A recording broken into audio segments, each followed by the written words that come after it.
Hello, drag racers, hot rodders out there. This is NHRA 1975. Just going to make a short video on how to install these Holley Super Comp headers.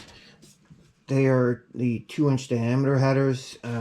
This is a big block Chevy, and this is a 1970 Monte Carlo, but any A-body 70, 72, maybe even 68, I don't know the exact range, would probably have the same, running the same things as I did. And these are just tips and tricks.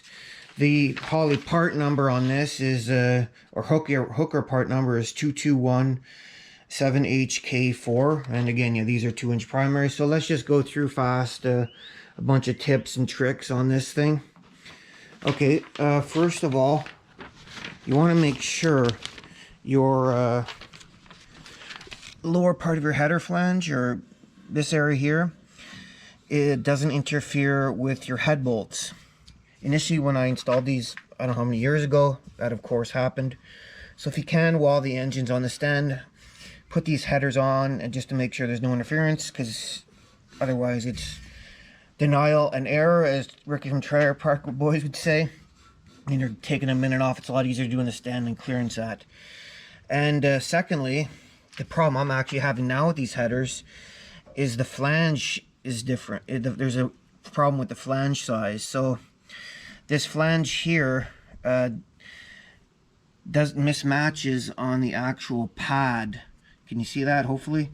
So there's a misalignment right off the bat. That won't seal, and I've tried many header gaskets. So if you guys have a problem with these headers, that's a problem too. So what's going to have to happen is more material will have to be welded, and this will have to be planed down, and then that extra material will make up for the areas where there's a mismatch in terms of, like, right there.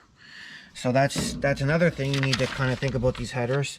Maybe it's just mine, I don't know, but these flanges are misaligned with the actual header gasket, and I've tried all sorts of header gaskets. So anyways, thirdly, in terms of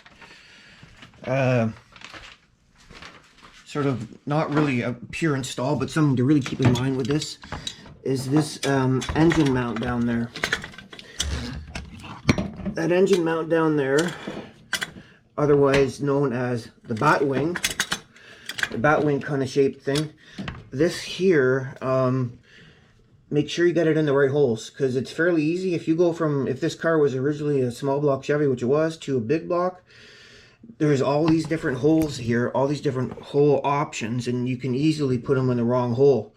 So then you have a whole other problem where the engine isn't really in there properly in terms of where it should be. I ended up just attaching the transmission to the thing and using engine crane and putting it back, like moving it backwards into where the holes are for the cross member for the transmission to go, and leveled it out. And then my friend came by and welded the frame mount on there. So anyways, that's another thing to consider. I'll move on once I get to the actual header install. Alright guys, coming back at you here. Just got the header back, and as you can tell, more material has been added. My friend welded it and then planed it down. So now the gasket's aligned. As you can tell, right there. So if you guys run into this same problem, that's what I recommend doing. This gasket is a Remflex 2029, and yeah, that should take care of the problem. Now there's plenty of material for sealing, and let's get on to the next step.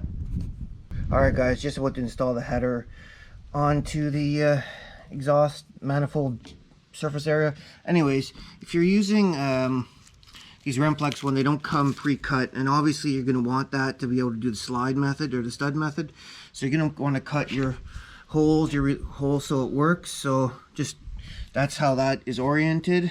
So if you have a gasket that doesn't have that ability to slide in the studs, that's what you got to do.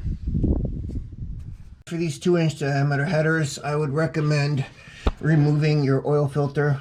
There's not a lot of space in there, so anything you can do, especially if you have one of those taller oil filters. So for the install and also removal, I'd recommend doing that. This is the next step. Install these studs here on the exhaust manifold bolt holes. So I normally put one at the furthest location, and then you can just hook the header on here.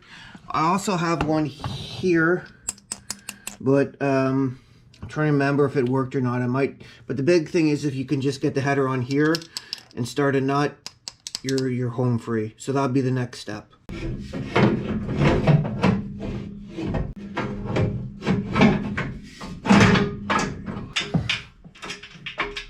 Carrying on here, so as you can tell, the studs are installed. One down there, one down there. People out there. So the header, the studs are obviously in there with the nuts. Well, bam, well, boom, and there's a nice little area here. Slide in your gasket instead of trying to lift it up and install the gasket. So that's the sort of stud method, and I'd really recommend. All right, hot rodders out there, slash drag racers, slash interset parties. As you can tell, the gasket is in now. Fairly easy to put this gasket in when you have everything set up with the studs on either side and the bolts. And yeah, then you got plenty of space to slide this in. These Remflex gaskets are sensitive. They do not like to be handled roughly. They will tear, so you want to make sure if you're going to be using these to take extra care. Handle with care like the Traveling Wilburys record, you know, and get them in, and this thing will hopefully seal up for you guys, because I've gone through about at least 4 or 5 sets of gaskets trying to get this thing to seal. So pray to hot rod gods that this thing seals up and you can start racing or go to your cruise nights without that sound. Thanks a lot, guys. Talk to you later.